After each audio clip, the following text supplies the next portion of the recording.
Bible in a Minute, Genesis 22. There is literally so much to unpack in this chapter. So I might have to make separate Bible in a Minute videos for this. This is one of the stories that is read on Rosh Hashanah, which actually just took place last weekend, the Jewish New Year. The story of Abraham and Isaac's near sacrifice. All right, we don't know how old Isaac is in this, but God tells Abraham to take Isaac. He said, take your son, your only son whom you love, Yitzhak. Now, the commas are important. The commas are added by translators to determine what most likely God was referring to. Isaac was not Abraham's only son, but he might have been the only son whom you love from God's perspective, or maybe from Abraham's perspective, since Abraham had sent Ishmael away in Genesis 21. So in Genesis 22, God says, you're going to offer him as a burnt offering on a mountain that I will point out to you. Abraham gets up the very next day, gets his donkey, gets two of his servants, gets Isaac, wood, takes a torch, and they head off toward the mountain that God is going to show him.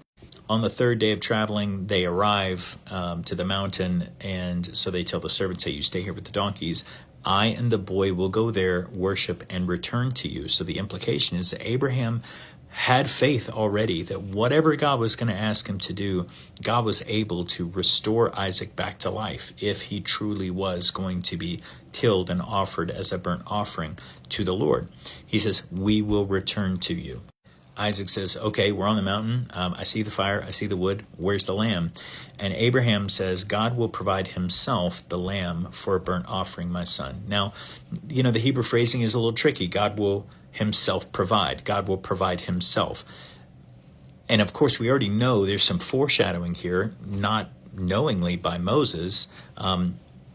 We assume knowingly by the Holy Spirit who inspired Moses to say this, because this is the mountain that later on a son is provided. Jesus dies on the cross on this mountain. And so there's foreshadowing for those in the Christian faith to see this.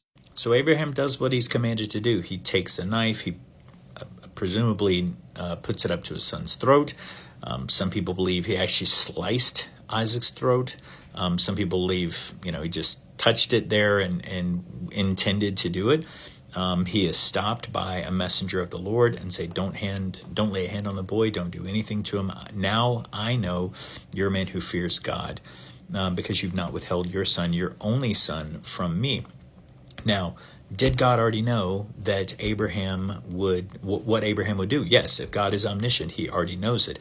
But Abraham didn't know what God was going to do.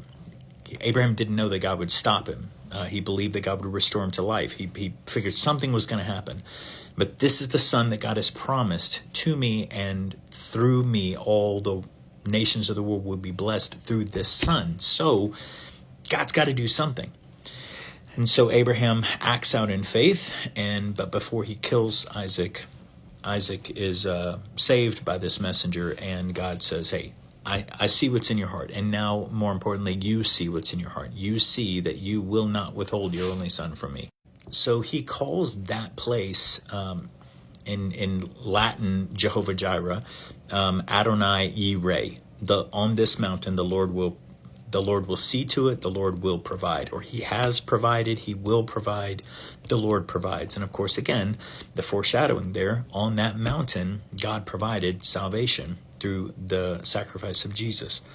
And so God reaffirms his promise that by your descendants, all the nations of the earth will be blessed because you obeyed my request. You heard me and you listened and you did what I asked you to do.